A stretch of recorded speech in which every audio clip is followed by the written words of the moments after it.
3, 2, 1, gravando.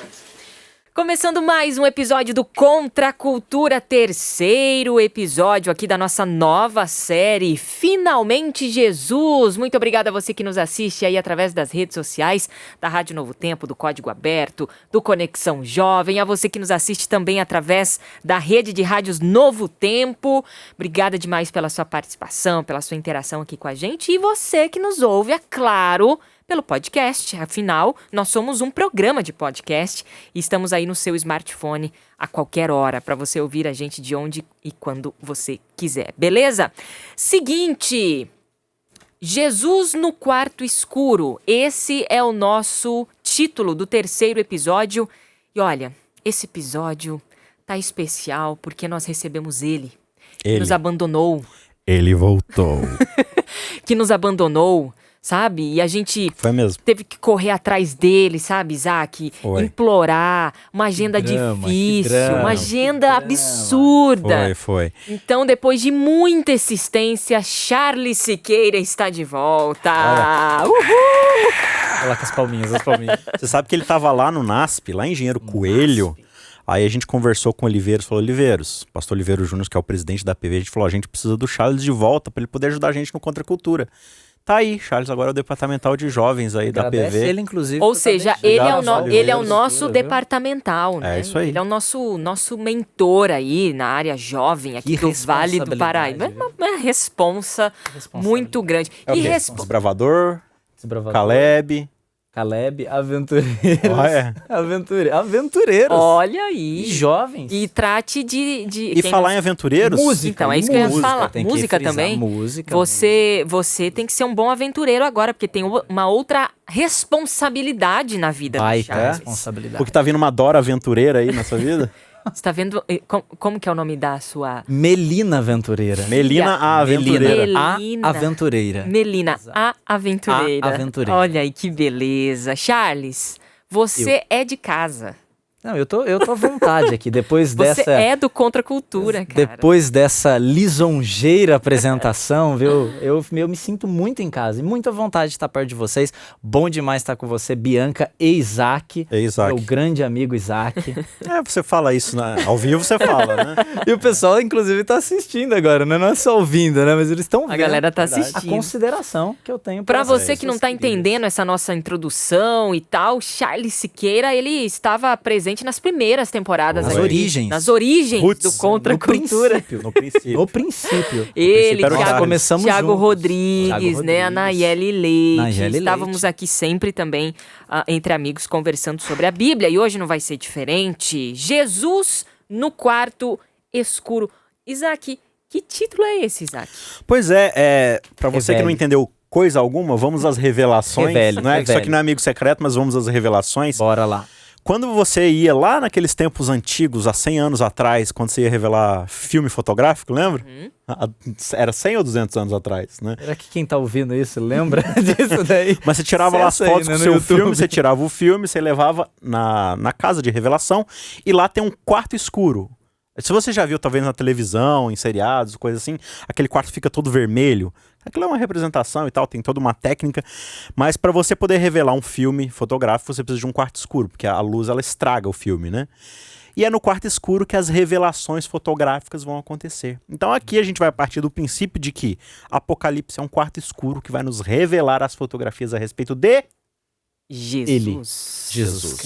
Inclusive, né, Apocalipse 1:1. Revelação de Jesus Cristo. É o que está escrito aqui. Pronto. Apocalipse é o quê? É a revelação de Jesus. Revela Jesus. Temos aqui uma dica de leitura, Princípios do Fim, o Apocalipse à luz do Antigo Testamento. Olha aí. Emilson dos Reis, Sérgio Festa e Rodrigo Folles. Os organizadores do livro. A gente vai mostrar aqui para você. É uma publicação do NASP. E você pode ter aí a oportunidade de entrar em contato com esse material. Acho que vai ajudar bastante no seu estudo. Princípios do Fim, o Apocalipse à luz do Antigo Testamento. Gente, bora lá para o nosso guia de estudo aqui, dessa nossa nova temporada, terceiro capítulo. Jesus no quarto escuro. Bom, o Isaac já falou aqui que são revelações, o Apocalipse é a revelação da fotografia de Jesus, da essência de Jesus. Agora, sabe o que me chama mais atenção? É que a gente fala assim, mas o Apocalipse é um livro selado, né? Até ali João, né, escrevendo ali, sela este livro e tal, mas aí a gente tem a impressão de que ele é um livro fechado, que ele é um livro difícil, que ele é um livro inacessível. Mas Jesus não estava querendo dizer sobre isso, né? Tava falando, na verdade, que ele é uma revelação, ele está aberto para todo mundo. O nome do livro é Revelações. Então como é que você chama de obscuro algo que se chama Revelações? Né? Você tem um contrassenso aí. Então a ideia de Apocalipse, claro, João ele está dentro de um contexto histórico de perseguição da igreja, né? De exílio, ele está exilado lá em Patmos, longe de todas as pessoas que ele amava, dos seus discípulos, dos seus membros ali, dos seus afilhados, né? E ele precisa escrever com uma certa simbologia ali, porque Roma está em cima dos cangotes deles ali, da perseguição e tudo mais. Mas ele está sendo muito claro, e eu tenho certeza que quem leu na época as cartas entendeu perfeitamente. Por quê? Primeiro porque João ele está se utilizando de uma linguagem que já é bíblica. Que já vem do Antigo Testamento, que era a Bíblia da época, né? Antes ainda de você ter a canonização do Novo Testamento, a Bíblia era o Antigo Testamento. Então, Charles, quantas alusões o Apocalipse faz ao Antigo Testamento, mais ou menos? Aproximadamente 280 alusões, né? Dos 400 e poucos versos que a gente tem no livro do Apocalipse, embora o Apocalipse não mencione diretamente, não haja nenhuma citação, né? Uma citação direta do Antigo Testamento no Apocalipse, mas todas as figuras, insinuações, imagens, quadros, episódios, eles são extraídos daquilo que acontece no Antigo Testamento. Ou seja, uma alusão. O cara tá lendo lá Apocalipse, eu sou da igreja de João lá em, é o que? Éfeso? Éfeso. Eu tô lá na igreja de Éfeso, João é meu pastor, né? Meu apóstolo, e aí ele manda a carta pra mim, eu leio aqui, tal. Peraí, eu já vi isso em algum lugar que ele tá falando aqui. Isso me lembra alguma história. Isso me lembra da história de Daniel, isso me lembra do Êxodo, isso me lembra do mandamento. Mandamento. É um livro que combina todos os conceitos lá do Antigo Testamento. Os alicerces, a estrutura do Apocalipse está no Antigo Testamento? Ele vai revisitando várias cenas com uma linguagem diferente. Só para citar um exemplo, para quem estiver ouvindo a gente, né, me veio à memória aqui a experiência do mar de vidro. Né? Há um momento no livro do Apocalipse, eu não vou precisar agora o capítulo, mas que João ele fala que os remidos eles estão diante de um mar de vidro mesclado com fogo. Né? Mar de vidro mesclado com fogo, né? O vidro, quando se derrete no fogo, ele fica avermelhado. Né? Então, a experiência que João está se remetendo ali é a experiência do mar vermelho no Antigo Testamento, né? Todo o contexto ali de João, um contexto de libertação, contexto dos remidos, eles saem de uma experiência de perseguição, tudo relembrando a experiência do Egito, e de repente eles se deparam com um mar de vidro mesclado com fogo, que é um mar vermelho. Então são esse tipo de analogia que João ele vai usar no livro do Apocalipse. Sim, ele fala muito de Babilônia, e a gente quando estuda a Bíblia percebe que Babilônia é esse ícone de uma sociedade que se rebela contra Deus e quer se impor no lugar de Deus e se utiliza de métodos não divinos, de coerção, opressão, força bruta, escravidão. Então não é só lá a cidade de Babilônia, mas o Egito, Babel, a sociedade que Caim coloca logo depois de matar seu irmão. Então o tempo todo na Bíblia você vai revisitando o contexto de Babilônia. Então agora João está falando assim, gente, Roma que está perseguindo vocês, Babilônia, lembra, né? Pedro, eu acho que escreve também falando, né?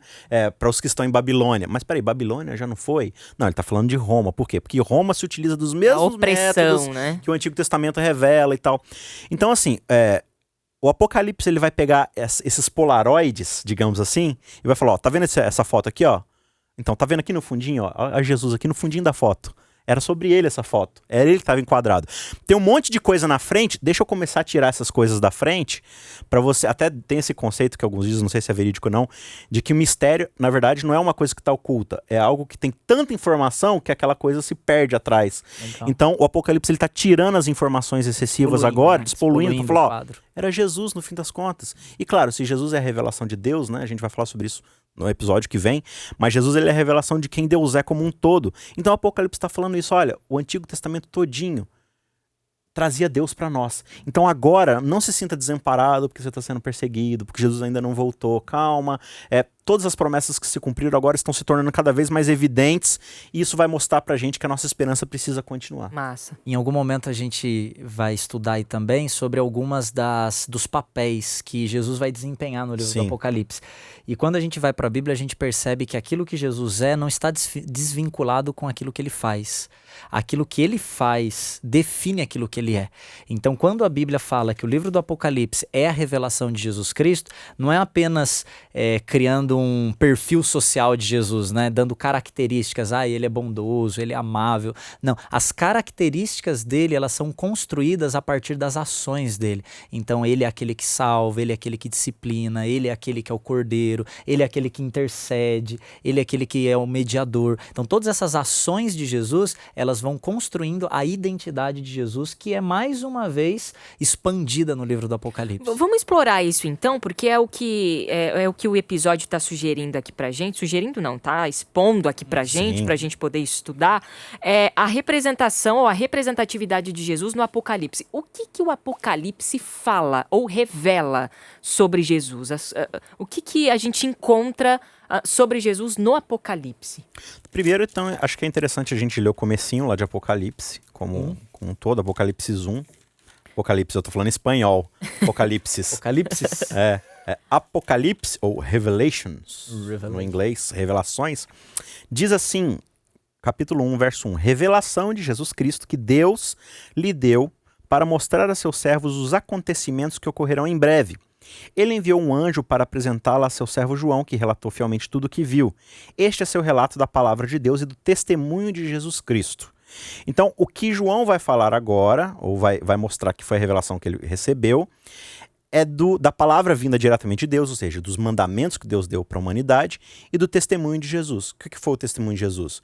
Foi uma vida, um ministério, morte e ressurreição que ele viveu, revelando quem é Deus. Certo? Verso 3. Feliz é aquele que lê as palavras desta profecia, e felizes são aqueles que ouvem sua mensagem e obedecem ao que ela diz, pois o seu tempo está próximo.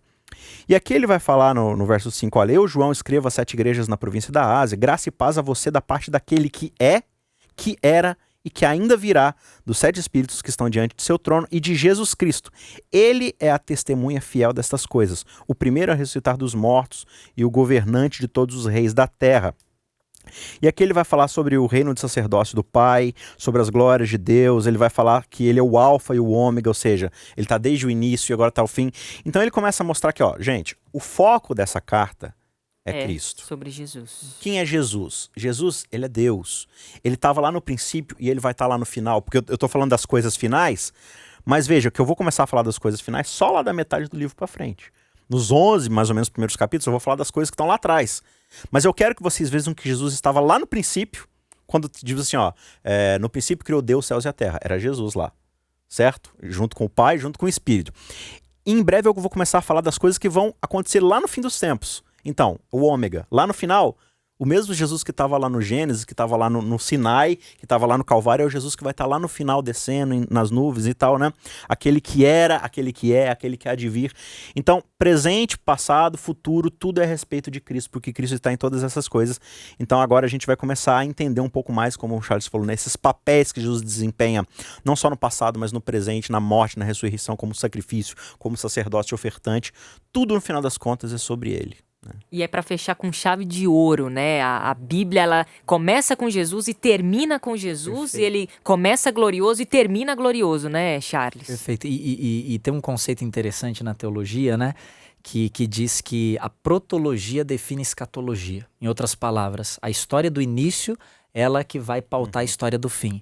Então, assim como aconteceu no início, é assim como vai acontecer no final. O final, ele vai ser uma restauração daquilo que foi projetado inicialmente. Por isso a importância do Apocalipse revisitar as origens e por isso a importância da gente saber qual que era o plano original de Deus, como as coisas deveriam funcionar, porque tudo aquilo que fora sonhado e estabelecido no início e que por ocasião da desobediência, da separação do homem em relação a Deus, houve uma ruptura, um parênteses no tempo, agora é Jesus, que é esse ômega, né, que vem exatamente para poder estabelecer aquilo que havia sido sonhado desde o início. O Isaac começou lendo aqui capítulo 1 de Apocalipse, versos aí de 1 a 6, né, Isaac, você leu mais ou menos?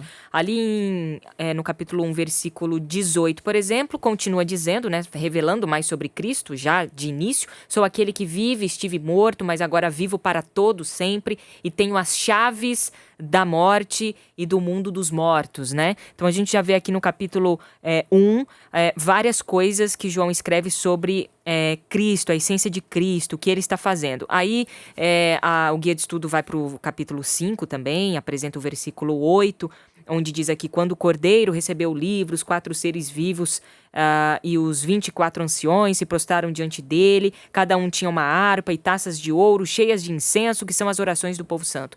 E aí a gente vê e começa a entrar aqui numa questão do Apocalipse, que é os símbolos. E é isso que é isso? Ancião?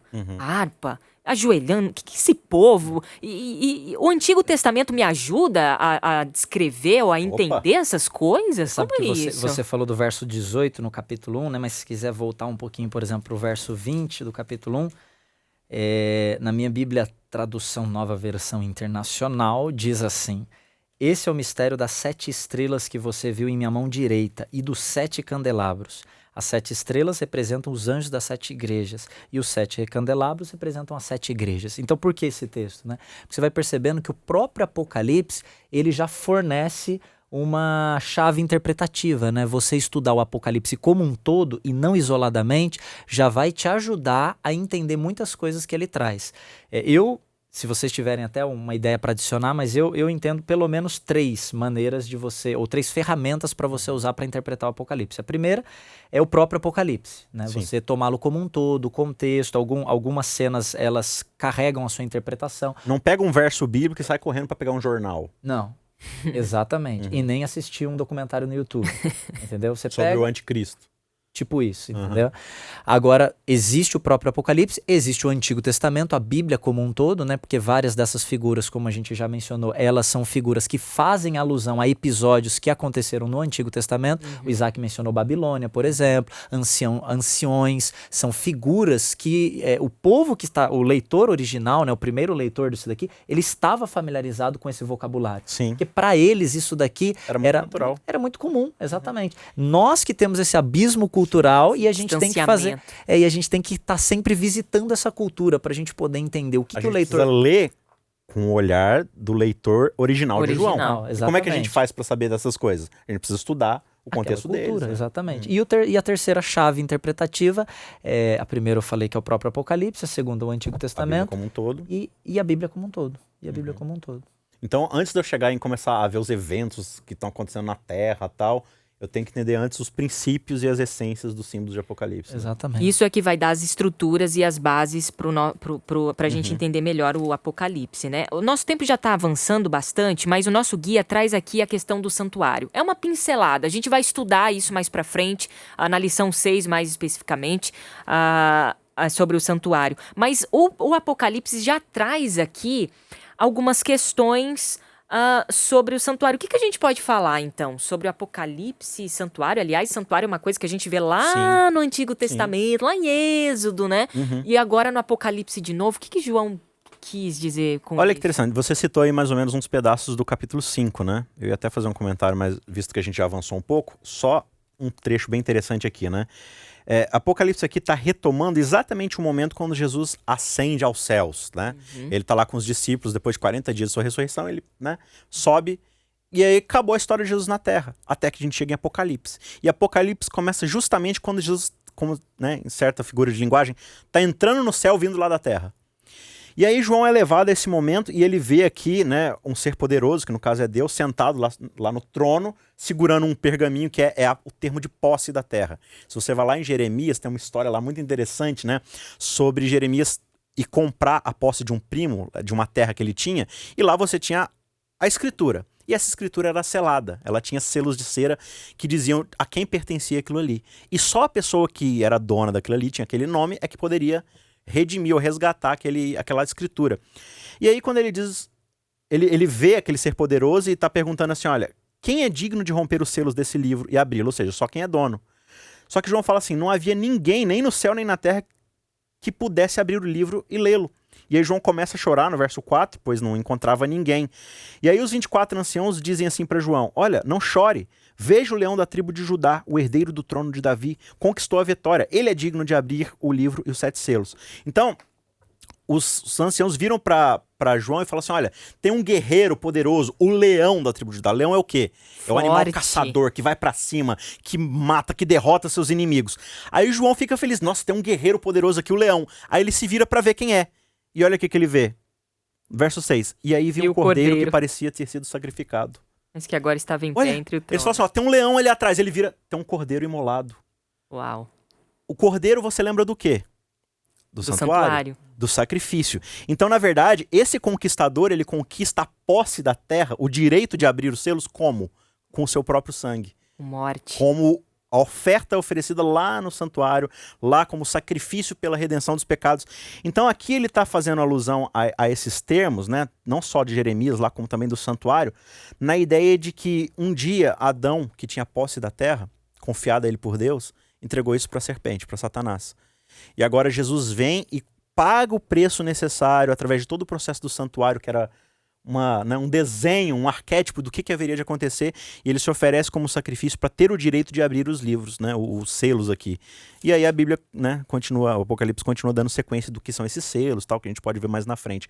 Mas digno aqui é o cordeiro sacrificado de receber poder, honra, glória. Por quê? Porque ele conquistou isso com o jeito divino e não babilônico de conquistar as coisas. Que não é pela coerção, não é pelo poder, não é pela força militar, mas com o próprio sangue. Charles. Lindo, né? Bonito isso. O Isaac fala bem, né? Isaac fala bem. Fala bem, Você reproduz bem o que o João escreveu, né, rapaz? Mas ainda voltando sobre essa questão que você falou do santuário no Apocalipse, embora a gente vai estudar um pouquinho mais isso, mas as principais cenas do Apocalipse, elas se abrem fazendo uma referência ao santuário, né? Então a gente mencionou aqui das alusões do Apocalipse ao Antigo Testamento, e eu vou chegando ao final desse episódio entendendo que ficou muito claro que todo o Apocalipse ele está alicerçado no Antigo Testamento, né? Não tem como você querer entender o Apocalipse se você não tiver o mínimo ali de conhecimento do que acontece no Antigo Testamento, porque isso vai facilitar e muito você interpretar adequadamente o livro do Apocalipse. Então o santuário é sim uma das geografias que o Apocalipse vai visitar, e ele vai tirar cenas, objetos, utensílios. Ele vai mencionar, por exemplo, João vendo a Arca da Aliança, ele vai falar dos candelabros, que são vários elementos que aparecem no santuário, e é por isso a importância da gente conhecer um pouquinho nesse serviço do santuário para entender onde o Apocalipse quer chegar. E já fica a dica pra gente, sei lá, ver, ler, assistir coisas relacionadas ao santuário pra gente... então é isso. E quando a gente foi pro Apocalipse, saquei. Tô entendendo, né? A gente citou isso nos primeiros... Acho que o primeiro episódio, né, Isaac? De que o Apocalipse não é uma coisa assim que você tem um livrinho ali de traduções, né? Mar é povo. Isso é aquilo. Né? Enfim, um monte de traduções. Não é isso. É um contexto muito mais amplo, significativo, histórico. Esse olhar que a gente tem que ter do povo da época, da cultura, isso vale, isso é rico, né? Você falou uma coisa que me veio à mente. Quando eu falei das 3 chaves, né? É a chave do próprio livro do Apocalipse, o Antigo Testamento e o contexto local. Eu tinha esquecido aqui, mas o contexto local, porque várias das referências do Apocalipse, elas dizem respeito à cultura local. Os 2 primeiros capítulos, por exemplo, do Apocalipse, eles falam de cartas que foram enviadas a igrejas locais, que tratam de problemas locais, que mencionam situações locais. Por isso a importância de você entender um pouquinho também o que João estava vivendo, a cultura na qual ele estava inserido. Mas mesmo entendendo a cultura local, algo que aconteceu há tanto tempo atrás, isso faz sentido para nós hoje ainda. Sem dúvida. Você falou aí do santuário, né? Aqui no capítulo 11, verso 19 diz: então se abriu no céu o templo de Deus, e dentro do templo foi vista a arca de sua aliança. Agora, olha a descrição que ele dá quando isso acontece. Houve relâmpagos, estrondos e trovões, e um terremoto e tempestade de granizo. Aí o leitor daquela época tá pensando assim, ele falou de arca, e o que tem na arca? A lei de Deus. Lei de Deus. Onde a lei foi dada? No Sinai. Em qual contexto a lei foi dada? No meio de trovões, relâmpagos, terremoto. Por quê? Porque quando Deus se manifesta para o povo, a terra treme. Porque a presença de Deus é assustadora, é temerária, porque ele pode destruir a gente a qualquer momento com sua santidade. Só que o que o Apocalipse vai gradativamente mostrar pra gente? De que por causa do Cordeiro, A presença de Deus agora no meio da terra não é mais destrutiva para aqueles que aceitaram o sangue do Cordeiro. É aceitável que nós estejamos na presença dele. A gente pode fazer isso com ousadia, como fala o autor de Hebreus, né? Então você vê, ela vai trazendo esses conceitos históricos. Não, lembra lá que a presença de Deus era destruidora por causa lá do Sinai e tudo. Mas agora, ao mesmo tempo, Jesus está trazendo Deus para perto de nós. Então, esse é o Cristo que Apocalipse está querendo revelar para a gente. É o Cristo que finalmente vai redimir criador e criatura com a sua paz e com o seu sangue. Muito bem! É isso aí, final de mais um episódio, final de mais um Contra a Cultura. Olha, se liguem, essa é uma grande revelação e uma grande oportunidade de conhecermos melhor Jesus Cristo, esse que nos é revelado através do Apocalipse. Um livro que não é para trazer medo, não, é para trazer muita esperança. Para trazer Jesus. Para trazer Jesus pra gente de uma maneira ainda mais plena, mais significativa e mais transparente, né, Isaac? Quem sabe cheio de símbolos aqui, a gente acha que é muito difícil, mas não. Se a gente olhar por detrás desses símbolos, a gente vai encontrar esse Deus misterioso. Sobre Jesus. O quê? Não, se você tiver alguma dúvida no Apocalipse, começa a perguntar o que isso me diz sobre Jesus. Ah, ótimo. Pensei que você estava perguntando pra mim, o episódio fechou, fiquei desesperada. Isaac Rezende, valeu, até semana que vem. Valeu, até semana que vem. Charles Tamo Siqueira, junto. Tamo Nada junto. poderá nos separar. Obrigada a você aí de casa que sempre acompanha a gente. Obrigada também ao Dani, que é o nosso operador de áudio, tá aqui nesse episódio com a gente e seguirá aqui essa maratona conosco, né, Dani? Obrigada demais aqui também pela sua ajuda. Valeu e até semana que vem.